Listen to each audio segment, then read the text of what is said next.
Ça, c'est Jimmy. Et ce que veut Jimmy, c'est devenir un monteur vidéo. Mais malheureusement, Jimmy ne sait ni quand commencer, ni par où commencer. Écoute bien, si tu es dans le même cas que Jimmy, je m'apprête à te montrer les grandes étapes que tu devras suivre pour espérer trouver des clients en tant que monteur vidéo. Et qui je suis pour te parler de ça? Je m'appelle Nova Nexus. C'est moi, wesh.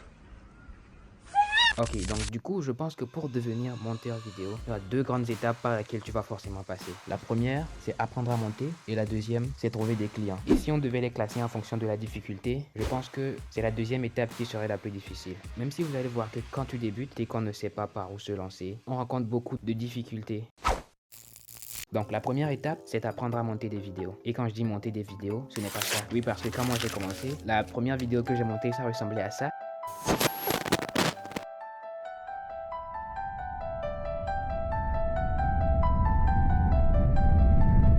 Et je pensais que j'étais déjà prêt à trouver des clients qui allaient me payer. Et je suis sûr qu'il y a beaucoup de personnes qui sont dans le même cas que moi, qui pensent qu'ils savent monter, alors que leur montage n'est pas très... Donc déjà, il va falloir choisir un logiciel. Ça dépend si vous êtes sur téléphone ou sur ordinateur. Sur téléphone, il y a CapCut.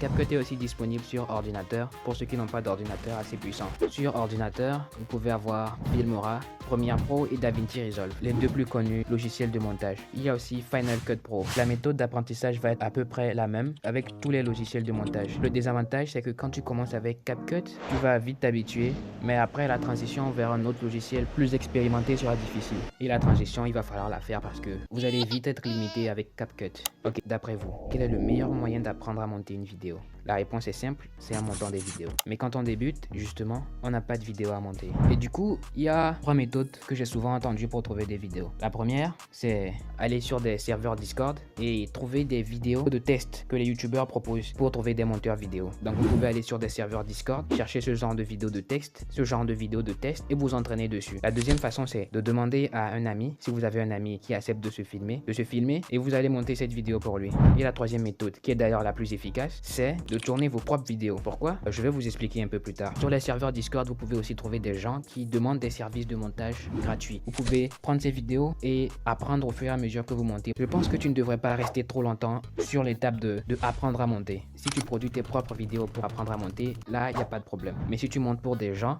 gratuitement, de un, ça te fait perdre du temps et il y a un truc que tu perds. Je t'explique ça aussi un peu plus tard. Pour trouver des clients, il y a un truc que vous devez forcément avoir. Bon, pas forcément, mais c'est très important. C'est le portfolio. Quand j'ai commencé, je ne savais pas ce qu'était un portfolio. Du coup, si vous aussi vous ne savez pas, un portfolio pour un monteur vidéo, en fait, c'est un endroit où tu regroupes les meilleures vidéos que tu as montées pour montrer à ton futur client de quoi tu es capable. Maintenant, j'explique pourquoi est-ce que j'ai dit que produire ses propres vidéos, c'était la meilleure méthode. De un, quand tu produis tes propres vidéos, tu te fais un nom sur YouTube. Et une chose très importante pour trouver des clients, c'est d'être connu sur les réseaux en tant que monteur vidéo. En plus de ça, tu développes tes capacités de montage parce que là, tu peux essayer tout ce que tu veux et ça alourdit ton CV de monteur. Tu sauras faire des miniatures parce que potentiellement tu auras fait tes miniatures toi-même. Encore un avantage de monter ses propres vidéos, il y a de fortes chances que des clients te contactent en voyant ta chaîne. Et si les clients te contactent, c'est toi qui diriges tout. Tu peux proposer tes prix. Il n'y a pas beaucoup de chances qu'il refuse parce que s'il t'a contacté, c'est qu'il a vu et qu'il aime bien ce que tu fais. Je pense que le plus difficile, c'est de trouver des clients. Parce que de un, lorsque tu sais monter, la plupart des monteurs qui débutent, je sais pas si c'est exactement comme ça pour les autres, mais pour moi, je me disais, si je prends le projet et que je n'arrive pas à monter, comment est-ce que j'allais faire? Donc là, vous allez sur des serveurs Discord, vous cherchez, il y a des gens qui cherchent des services gratuits. Donc vous pouvez monter pour ces gens-là et vous assurer que vous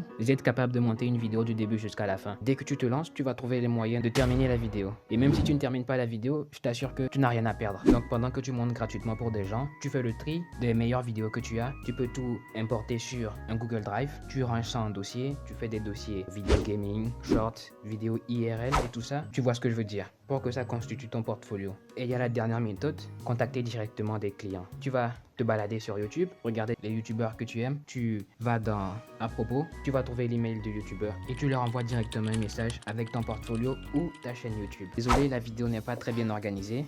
Je vais faire de mon mieux pour que les prochaines soient de mieux en mieux. Voilà, c'est la fin de cette vidéo. Normalement, avec ça, tu dois à peu près savoir comment est-ce que tu vas commencer pour te lancer. Il y a mon pack de montage dans la description. C'est un super pack qui vous sera très utile. Il y a aussi le lien de mon portfolio dans la description. Il y a aussi mon Discord. C'était Nova Nexus.